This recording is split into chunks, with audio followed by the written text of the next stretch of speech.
Hello and a very warm welcome back to the garden. Today's video is sharing 9 edible crops that you never need to buy seeds for again, either because they self-sow everywhere or the saving of seeds in their tubers are super simple. The first two I'm going to share are herbs. I'm going to start off with coriander. Right in front of me here is confetti coriander that is self-sown. So behind me I had this, what I call an island block. We have a block of herbs and edible flowers to create a nice pollinator friendly but edible space in the garden. That was last year, let it run to seed. And now I've got, I just got this carpet of herbs coming up. You know, borage is another one, I'll just throw that in. That's coming up as well.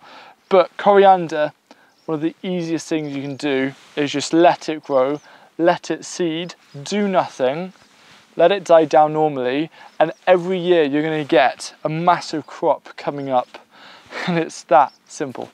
The second crop is dill, and when it comes to herbs and edible flowers, I don't actually plan for where I'm going to plant them in the garden. Usually it's in the corner of beds, and then that's where they're going to share their seeds. And I've got a load of dill coming up here in between the shallots and carrots, which I can either gently lift up and transplant somewhere else, or I could let them grow. And I'll show you another example of this in the polycrop.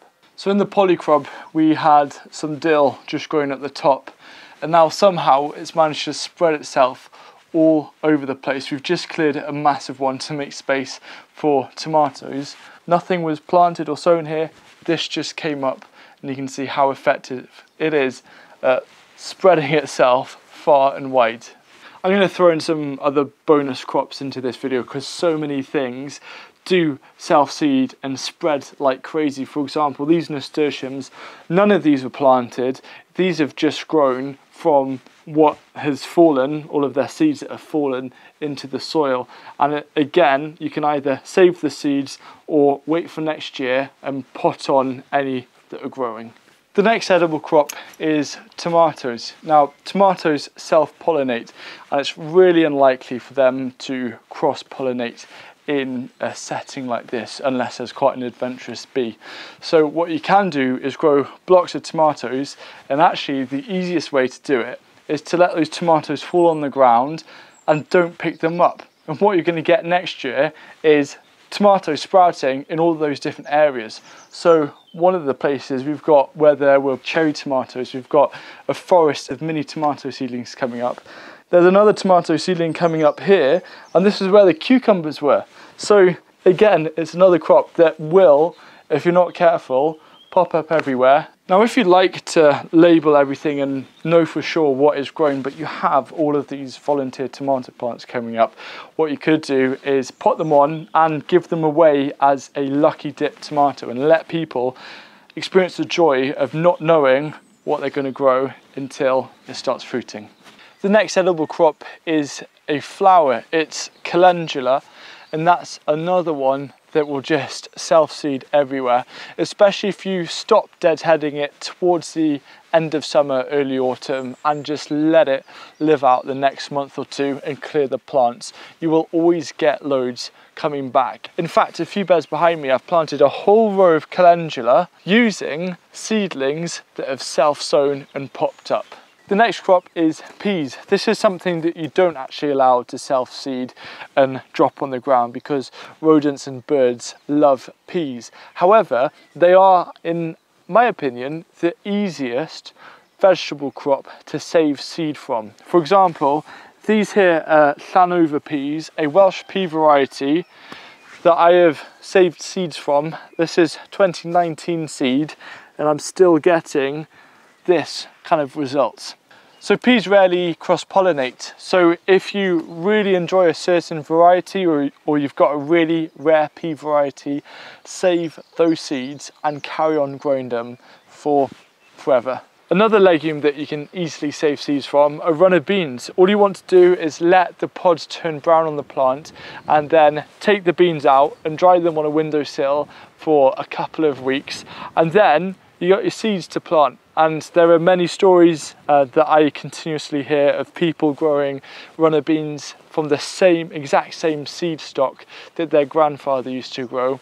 And I just think that that's such a lovely story, and it's something that you could start up.